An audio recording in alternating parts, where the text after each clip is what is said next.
Bonjour à toutes et à tous. Une fois par mois sur les ondes de RCF Liège et en vidéo, nous vous proposons des regards d'évêques sur le monde en général et sur l'Église en particulier en 4 parties.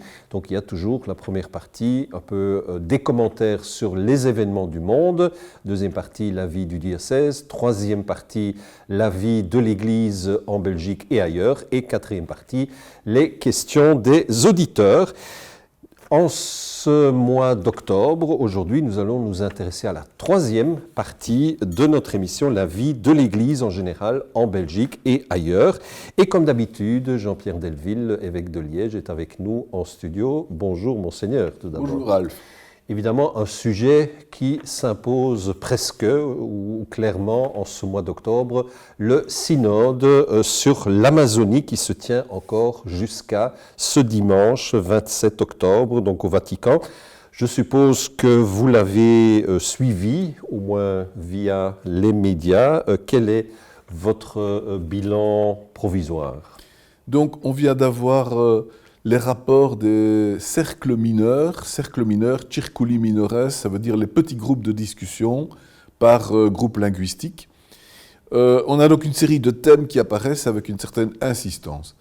Alors, le premier thème, c'est la valorisation des cultures amazoniennes spécifiques, des cultures locales spécifiques et leur présence dans l'expression de la foi. Il y a eu des moqueries à ce sujet-là, on a dit on voit des Indiens dans les processions, on voit des plumes dans la basilique Saint-Pierre, donc on s'est dit ça fait folklore, mais en fait c'est pas folklore, c'est vraiment culture. Et le pape insiste très fort là-dessus, sur le respect de ces cultures et la présence de ces cultures dans l'expression de la foi.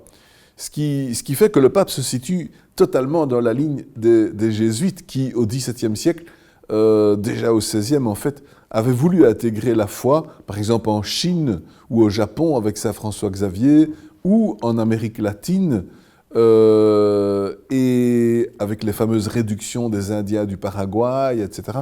C'est une grande caractéristique des jésuites au cours des âges que d'apprécier les cultures locales et de les intégrer dans l'expression de la foi. Ben ici, on voit que c'est un peu la même chose qui se passe. Donc, valorisation des cultures locales. Deuxièmement, ce qu'on voit, c'est lutte contre les violences. Il y a énormément de violences dans ces régions-là. Il y a des violences qui sont liées d'abord à l'exploitation de la terre, des Indiens qui sont chassés de leur terre. Il y a des violences qui sont liées à l'exploitation des êtres humains. Il y a des kidnappings, il y a de l'esclavage sexuel. Il y a des enrôlements dans des milices, il y a toute une série de violences qui sont vraiment intolérables. Il y a une violence vis-à-vis de la nature et donc de la création, par l'anéantissement des forêts, par la suppression de la biodiversité, et ainsi de suite. Donc le pape insiste très fort, les groupes d'évêques insistent très fort auprès du pape, sur cette violence que la région vit, tant au niveau écologique qu'au niveau social.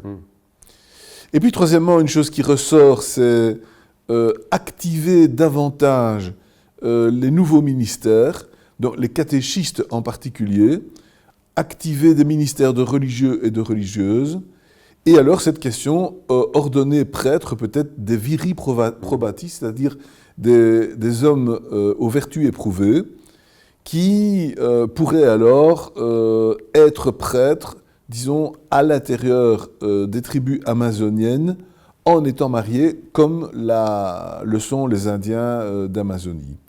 Donc il y a une série de cercles qui sont montrés favorables à cette idée-là, mais on a aussi assisté sur la possibilité du diaconat féminin.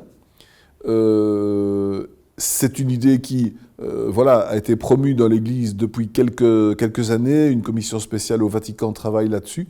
Mais ici, ça pourrait être un banc d'essai, ou en tout cas un lieu où c'est particulièrement, je dirais, désirable.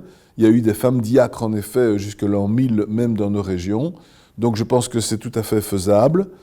Et qui plus est, par le fait même, on propose d'ouvrir l'acolita et le lectorat aux femmes de la région et aux hommes de la région. Donc ce sont 2 ministères mineurs L'acolytat, c'est le service de l'autel. Le lectorat, c'est le service de la parole de Dieu. Mais ce sont des ministères reconnus. C'est-à-dire que la personne qui reçoit l'institution d'acolyte ou de lecteur reçoit cette institution, je dirais, ad vitam pour toute sa vie et nécessite par conséquent une formation, un engagement pour être fidèle à cette mission. Ces ministères, pour le moment, ne sont de facto accordés qu'aux futurs diacres ou aux futurs prêtres, mais ici on pourrait les ouvrir beaucoup plus largement, et c'est une suggestion qui est faite donc durant ce synode, qui serait très intéressante pour l'Église catholique, parce qu'elle valoriserait des ministères existants, mais qui ne sont pas nécessairement officialisés. D'après ce que vous dites, il semble y avoir une grande variété de sujets, parce que souvent, quand on pense Amazonie, on pense déforestation, Oui. mais ça veut dire le synode, il a traité beaucoup d'autres sujets. Oui, c'est ça, c'est toutes les positions des églises en Amazonie. Une chose qui m'a fort étonné aussi, c'est que l'on dit que 80% de la population en Amazonie vit dans les villes. Il ne faut pas croire qu'ils sont tous au fond de la jungle ou au fond de la forêt amazonienne. Et donc, il y a aussi un problème, si vous voulez, de la vie chrétienne dans les villes de cette région, qui peut-être sont des villes isolées, mais en tout cas des villes quand même. Et il y a toute la question alors de la présence des sectes ou des églises néo-pentecôtistes dans ces villes, qui sont des concurrences pour l'Église catholique, pas toujours très honnêtes, mais parfois plus dynamiques et plus apostoliques que les catholiques.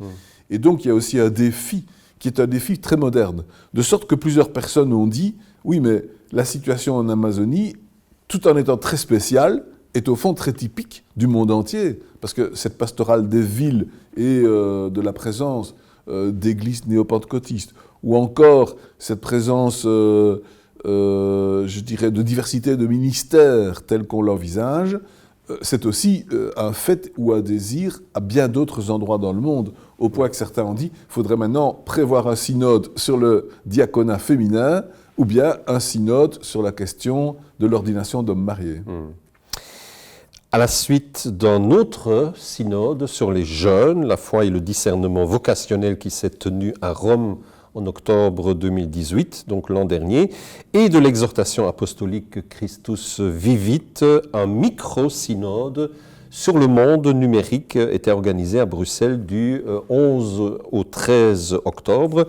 Les jeunes participants qui étaient issus de toute la Belgique francophone, je suppose qu'il y avait aussi des Liégeois, ont rédigé une charte éthique pour une utilisation chrétienne des réseaux sociaux. Je ne sais pas si vous l'avez reçu et lu. Qu'en pensez-vous? Est-il important d'y travailler? Oui, je pense que c'est vraiment important parce que les réseaux sociaux sont de plus en plus actifs et ils sont par conséquent aussi un lieu de déploiement des forces du mal, je vais dire. C'est-à-dire qu'il y a des gens qui exploitent alors les réseaux sociaux pour créer des conflits ou alors pour dominer des personnes, pour séduire éventuellement des personnes, pour les entraîner dans des trafics ou des choses pareilles, pour critiquer aussi des personnes d'une façon totalement, on va dire, incontrôlée. Donc les réseaux sociaux, avec cet aspect de liberté de parole, sont malheureusement aussi un lieu de déploiement d'un certain nombre de forces d'oppression de l'être humain. Et ça atteint parfois très fort les jeunes. Il y a des agressions qui se font sur les réseaux sociaux, il y a des personnes qui sont dénigrées, il y a des personnes qui sont critiquées, évidemment, et ainsi de suite. Et donc des jeunes en perdent parfois l'équilibre mental, si on peut dire, ils perdent leur équilibre de vie à cause de l'abus qui peut régner sur ces réseaux sociaux, quoi. Et donc, je pense que c'est très important d'avoir une charte d'utilisation. C'est ce que les jeunes là à Bruxelles ont fait. Qui plus est, d'un point de vue chrétien, je pense que les réseaux sociaux, c'est un lieu d'expression de la foi. Je vois qu'il y a beaucoup d'images qui circulent. Et donc, c'est important que, comme chrétiens, nous soyons présents et qu'en antidote à ce que j'ai dit précédemment, il puisse aussi avoir des belles images, des belles propositions, des belles initiatives. Et en ce sens-là, voilà, il est important d'y être présent explicitement, de manière proactive et pas simplement de façon passive. Le 13 octobre dernier, le pape François a célébré la messe incluant le rite de canonisation de 5 bienheureux, parmi lesquels notamment le cardinal John Henry Newman. Je crois que beaucoup de nos auditeurs ou spectateurs ne le connaissent pas, mais je suppose que vous le connaissez bien, ce théologien. Est-ce que c'est un théologien que vous appréciez ? Oui, Newman, c'est quelqu'un de très intéressant. Donc, c'était un anglican. Et il s'est converti à l'Église catholique au milieu du XIXe siècle. Pourquoi ? Parce qu'il a dit, dans l'Église catholique, on prend au sérieux le développement du dogme. Alors, le développement du dogme, ça veut dire quoi ? Ça veut dire que la foi chrétienne se développe dans son expression au cours des âges, et des éléments qui étaient restés un peu latents, qui n'étaient pas exprimés, apparaissent ultérieurement. Et donc c'est pourquoi dans l'Église catholique, par exemple, on a mis en valeur les 7 sacrements que nous connaissons, mais qui ne sont pas comme tels présents au nombre de 7, ni avec ce mot-là dans les évangiles. Par contre, ils sont présents dans la tradition de l'Église de l'époque antique, mais ils s'y sont développés. Et prenons le sacrement du mariage, qui était souvent resté très à l'extérieur de la dimension liturgique pendant des siècles, on faisait les mariages à domicile, il a pris une dimension davantage ecclésiale au fur et à mesure du temps. Donc, dit Newman, il y a un développement du dogme, il y a non pas ce qu'on appelle un progrès, dans le sens avec des nouveautés qui s'ajouteraient à la foi, comme s'il y avait une 4e personne de la Trinité qui allait apparaître subitement, mais dans ce qui existe, il y a des aspects latents qui sont développés et qui apparaissent plus clairement et qui sont explicités. Et donc cette idée-là a été fondamentale pour montrer, je dirais, la valeur de l'expression de la foi dans l'Église catholique, mais aussi pour montrer son adaptation à l'évolution des temps et l'évolution des mentalités. Et on n'est donc pas fixiste dans l'expression de la foi, mais on développe le contenu de la foi. Et cette manière d'exprimer les choses chez Newman nous a fait alors comprendre comment on peut, à la lumière de cela, saisir aussi l'évolution, par exemple, des espèces, comme Darwin l'a proposé, ou les changements d'expression dans les différents credos au cours des âges. On peut donc montrer comment la culture chrétienne évolue en parallèle, parfois en contrepoint, avec les cultures humaines. Donc c'est la grande nouveauté de Newman qui a de facto influencé le Concile Vatican II, qui a exprimé ceci de façon très claire, cette notion du développement des dogmes et cette notion aussi de hiérarchie des vérités. À savoir que dans la foi chrétienne, il y a des vérités qui sont plus importantes et d'autres vérités qui sont secondaires. Peut-être justement parce qu'elles ont été développées ultérieurement et n'ont pas le même poids que quelque chose qui avait été exprimé dès le départ. Oui. Donc c'est ça qui est très important chez Newman.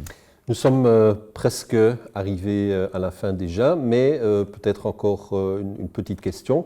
Dans quelques jours, c'est la fête des saints, la Toussaint, et aussi le jour des morts. En quelques phrases, simplement, comment nous invitez-vous à vivre ces jours ? Eh bien, en prenant au sérieux le défi de la mort et en ayant vraiment en tête nos défunts, en priant pour eux et en priant pour qu'ils soient saints, c'est-à-dire qu'ils vivent de la vie et de la vision de Dieu de façon éternelle. C'est notre espérance comme chrétiens, c'est pourquoi le jour des morts va en même temps que le jour des saints, si on peut dire. Ils sont l'un et l'autre accouplés, parce que pour nous, l'espérance, c'est qu'à travers la mort, il y a une sainteté qui est la vie en Dieu pour la vie éternelle. Et je pense que cette espérance, ça doit nous marquer. Donc il est important à la fois d'affronter la mort, de nous rappeler des morts, de ne pas éluder la mort, mais il est important d'y voir aussi une source d'espérance et une source de communication de la foi. Eh bien, merci beaucoup, Monseigneur. C'était donc la 3e partie de l'émission Regard d'évêque d'octobre 2019 en vidéo comme chaque mois. Je vous rappelle que vous trouverez les autres parties sur le site du diocèse de Liège, sur la page Facebook de RCF Liège et du diocèse et aussi sur notre chaîne YouTube. Pour nous contacter, les coordonnées vont apparaître tout de suite sur votre écran.